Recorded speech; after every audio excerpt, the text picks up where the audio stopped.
Tarani Thoi Suba Manipur Legislative Assembly ki Taret Suba Session Pangthok Tringai Mangoinana Nongma Watlingai Chief Minister Oiramba Nongthoman Birena Mahaki resignation letter Governor da Pisilakibana Maram Oiraga Assembly Yaithokibana Natana Numit Asidagi Hauraga Lamdam Asida Chief Minister Kanana Oirakani Haina Miyamna Chamam Naduna Lerige Cherakta Manipurda President Rule Thamzilakre Nakan Amaromda BJP North East ki Coordinator Sambit Patrana Paumi Singna Manipurda PR Jan Arab Haina hangba wahangi paukhum oina suspended animation thambani haina phongdorakre hojik ngahaki mamangda su Director Information and Public Relation Manipur NG Uttam Singh na khuyek piduna thadorokpa cherol amada Manipurda President Rule thamlabasu lairiba state ki assembly dissolve tawba leite suspended animation ni haina phongdorakli loinana President na power paiduna President gi makhada Governor na rule tawgani hari hiram asigi matangda hena mamut tanabagidamag North East Mindona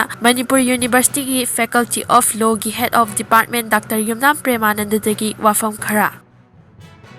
ꯑꯩꯈꯣꯏꯅ ꯍꯧꯖꯤꯛ ꯋꯥꯔꯤ ꯁꯥꯟꯅꯖꯔꯤꯕꯁꯤ ꯃꯅꯤꯄꯨꯔꯒꯤ ꯃꯁꯛ ꯅꯥꯏꯕ legal expert Manipur ꯌꯨꯅꯤꯚꯔꯁꯤꯇꯤꯒꯤ faculty of law head of department ꯑꯣꯏꯕꯤꯔꯤꯕ professor Yumnam ꯄ꯭ꯔꯦꯃꯥꯅꯟꯗꯅꯤ ꯑꯩꯈꯣꯏ ꯁꯔ ꯑꯩꯈꯣꯏꯅ ꯍꯧꯖꯤꯛ ꯁꯔꯗ ꯀꯟꯇꯦꯛ ꯇꯧꯖꯔꯤꯕꯁꯤ ꯍꯧꯖꯤꯛ ꯃꯤꯀꯨꯞ ꯈꯔꯒꯤ ꯃꯃꯥꯡꯗ ꯃꯅꯤꯄꯨꯔꯗ ꯄ꯭ꯔꯦꯁꯤꯗꯦꯟ ꯔꯨꯜ ꯏꯝꯄꯣꯁ ꯇꯧꯈ꯭ꯔꯦ ꯑꯗꯨꯒ ꯃꯗꯨꯒꯤ ꯅꯦꯁꯅꯦꯜ ꯒꯦꯖꯦꯠꯇ ꯑꯩꯈꯣꯏ ꯄ꯭ꯔꯦꯁꯤꯗꯦꯟꯒꯤ ꯑꯣꯔꯗꯔ ꯐꯥꯎꯕ ꯊꯣꯛꯂꯛꯈ꯭ꯔꯦ ꯍꯧꯖꯤꯛ ꯃꯌꯥꯝꯗ ꯆꯥꯎꯅ ꯆꯃꯝꯅꯔꯤꯕꯁꯤ ꯍꯥꯏꯔꯤꯕ ꯄ꯭ꯔꯦꯁꯤꯗꯦꯟ ꯔꯨꯜꯒꯤ ꯄ꯭ꯔꯣꯀ꯭ꯂꯥꯃꯦꯁꯟꯁꯤꯅ ꯃꯅꯤꯄꯨꯔꯗ ꯂꯩꯔꯤꯕ MLA ꯃꯌꯥꯝꯁꯤ ꯍꯧꯖꯤꯛ ꯃꯣꯏꯒꯤ ꯄꯥꯋꯔ ꯑꯦꯟ ꯐꯪꯁꯟ ꯂꯩꯇ꯭ꯔꯕ꯭ꯔꯥ ꯑꯗꯨꯒ ꯃꯈꯣꯏꯁꯤ ꯃꯅꯤꯄꯨꯔ ꯁ꯭ꯇꯦꯠ ꯑꯦꯁꯦꯝꯕ꯭ꯂꯤꯁꯤ ꯗꯤꯖꯣꯜꯕ ꯇꯧꯈ꯭ꯔꯕ꯭ꯔꯥ ꯅꯠꯇ꯭ꯔꯒꯅ ꯍꯧꯖꯤꯛ ꯑꯦꯅꯤꯃꯦꯇꯦꯗ ꯁꯁꯄꯦꯟꯁꯟꯗ ꯂꯩꯔꯤꯕ꯭ꯔꯥ ꯍꯥꯏꯕꯒꯤ ꯋꯥꯍꯪꯁꯤꯅꯤ ꯁꯔ ꯈꯤꯇꯪ ꯁꯨꯒꯥꯏꯅ ꯍꯥꯏꯕꯤꯌꯨ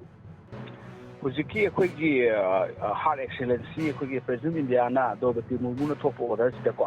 ꯍꯧꯖꯤꯛ ꯂꯩꯔꯤꯁꯤ ꯑꯩꯈꯣꯏꯒꯤ ꯑꯦꯁꯦꯝꯕ꯭ꯂꯤ ꯗꯤꯖꯣꯂꯨꯁꯟꯒꯤꯗꯤ ꯌꯥꯎꯗ꯭ꯔꯦ ꯃꯁꯤ ꯌꯥꯎꯔꯤꯁꯤ ꯑꯩꯈꯣꯏꯒꯤ ꯄꯤꯌꯥꯔꯗ ꯑꯩꯈꯣꯏ ꯂꯩꯔꯤꯁꯤ ꯑꯅꯤꯃꯛ ꯄꯤꯌꯥꯔ ꯉꯥꯛꯇꯅꯤ ꯁꯁꯄꯦꯟꯗꯦꯗ ꯑꯦꯅꯤꯃꯦꯁꯟ ꯍꯥꯏꯔꯒꯅ ꯑꯩꯈꯣꯏꯒꯤ ꯂꯩꯔꯤꯕ ꯑꯩꯈꯣꯏꯒꯤ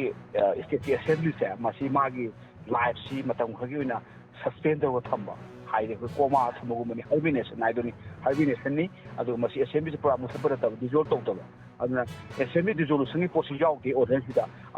ꯑꯗꯨꯅ ꯇꯥꯛꯄꯗꯤ ꯑꯩꯈꯣꯏꯁꯤ ꯁꯁꯄꯦꯟꯗꯦꯗ ꯑꯦꯅꯤꯃꯦꯁꯟꯅꯤ ꯑꯩꯈꯣꯏꯅ ꯂꯩꯔꯤꯁꯤ ꯑꯦꯅꯤꯃꯦꯇꯦꯗ ꯁꯁꯄꯦꯟꯁꯟ ꯍꯥꯏꯗꯣ ꯑꯗꯨ ꯂꯩꯕꯅꯤꯅ ꯑꯩꯈꯣꯏꯒꯤ MLA ꯃꯌꯥꯝꯁꯤ MLA ꯑꯣꯏꯅꯗꯤ ꯂꯩꯅꯤ ꯄꯥꯋꯔ ꯑꯗꯨꯝ ꯄꯥꯏꯔꯣꯏ ꯃꯥꯏ ꯄꯥꯋꯔ ꯑꯦꯛꯖꯤꯀ꯭ꯌꯨꯇꯤꯚ ꯄꯥꯋꯔ ꯑꯗꯒꯤꯗꯤ ꯂꯣ ꯃꯦꯀꯤꯡ ꯄꯥꯋꯔ ꯁꯤ ꯁꯁꯄꯦꯟ ꯇꯧꯔꯒ ꯊꯝꯗꯣꯏꯅꯤ ꯀꯔꯤꯝꯇ ꯄꯥꯏꯔꯣꯏꯕ ꯑꯗꯨ MLAꯗꯤ ꯑꯣꯏꯅꯤ ꯁ꯭ꯇꯤꯜ ꯗꯦ ꯑꯥꯔ MLA ꯑꯗꯨ without any power of law making power executive power ꯑꯝꯇ ꯂꯩꯔꯔꯣꯏ ꯃꯣꯏꯗ ꯑꯗꯨꯒ ꯇꯧꯕꯇꯕꯨ ꯑꯩꯈꯣꯏꯅ ꯈꯪꯕꯤꯒꯗꯕ ꯑꯃꯅ ꯃꯁꯤ ꯁꯁꯄꯦꯟꯗꯦꯗ ꯑꯦꯅꯤꯃꯦꯁꯟꯁꯤ ꯀꯗꯥꯏꯗ ꯊꯣꯛꯂꯤꯅꯣ ꯍꯥꯏ ꯀꯥꯟꯗ ꯑꯥꯔꯇꯤꯀꯜ 356ꯀꯤ ꯀ꯭ꯂꯣꯖ ꯅꯝꯕꯔ 1ꯗꯒꯤ ꯊꯣꯛꯂꯛꯏꯅꯦꯕ ꯑꯗꯨꯅ ꯑꯩꯈꯣꯏꯗ ꯂꯩꯔꯤꯁꯤ ꯑꯩꯈꯣꯏꯗ ꯏꯃꯔꯖꯦꯟꯁꯤꯁꯤ ꯑꯃꯅ ꯅꯦꯁꯅꯦꯜ ꯏꯃꯔꯖꯦꯟꯁꯤ 352 352 ꯅꯠꯇꯦ ꯑꯩꯈꯣꯏꯗ ꯂꯩꯔꯤꯁꯤ 360 ꯍꯥꯏꯗꯅ ꯐꯥꯏꯅꯥꯟꯁꯤꯌꯦꯜ ꯏꯃꯔꯖꯦꯟꯁꯤ ꯅꯠꯇꯦ ꯑꯩꯈꯣꯏꯁꯦ 356 ꯀꯩꯅꯣ ꯍꯥꯏ ꯀꯥꯟꯗ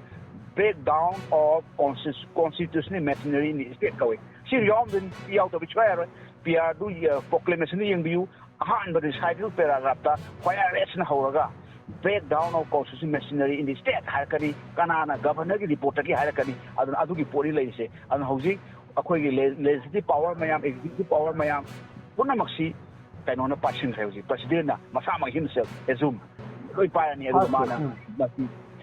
Governor the delegate tawga governor na rule tawne khoi lebak matam khagi masini ne aha matam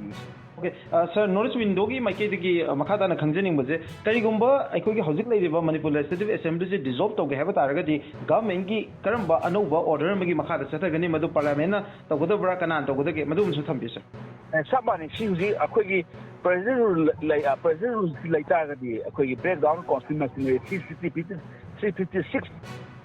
356 laitagadi soidana 2 month kini hanbada odese 2 month thani sigi matungda masi parliament na both houses of parliament right sabam su lok sabha na masi approve tobom changi adu tawgadi 6 month yawrani adu ma approve tawtagadi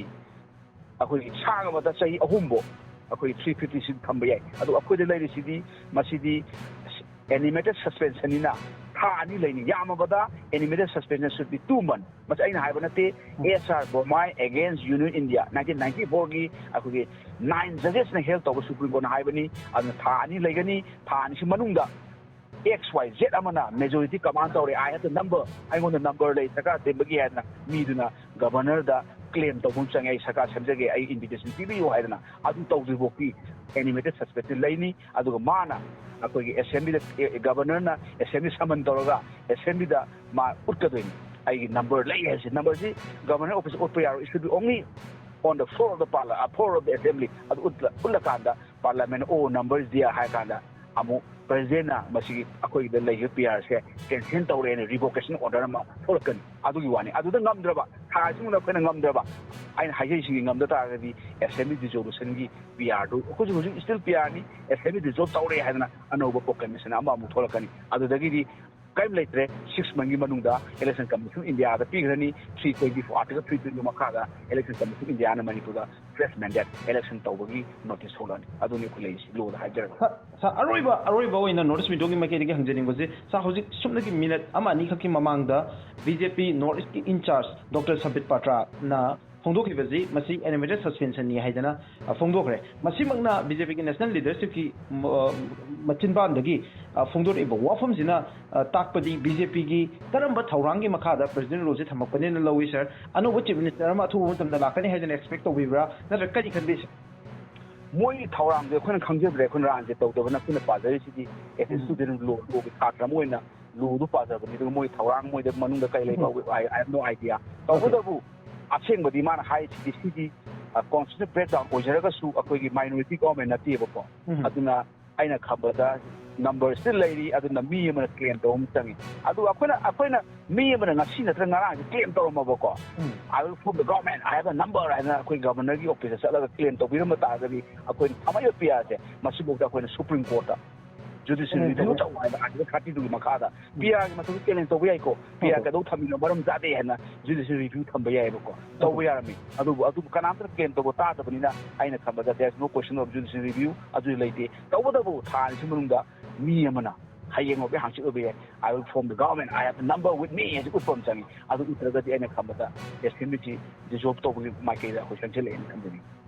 BJP ki anuba chief minister ma puthokthuna BJP ki anuba lengak ama miyam na piriba popular mandate sigi makha da sem da bataraga di assembly si dissolve to gi maike rom da changchel le hai wafam jina Manipur ki saknai ba legal expert Manipur University ki faculty of law ni professor Premananda head of department na phongdor ko wafam oini makha da na president rule asigi marobe intention karino BJP ki anuba karamba thorang national leadership ki maike gi lakni ba ge habadu mandi yengmine batari sir Yumna Premananda bu amukana thagachari sir thank you very much. Okay.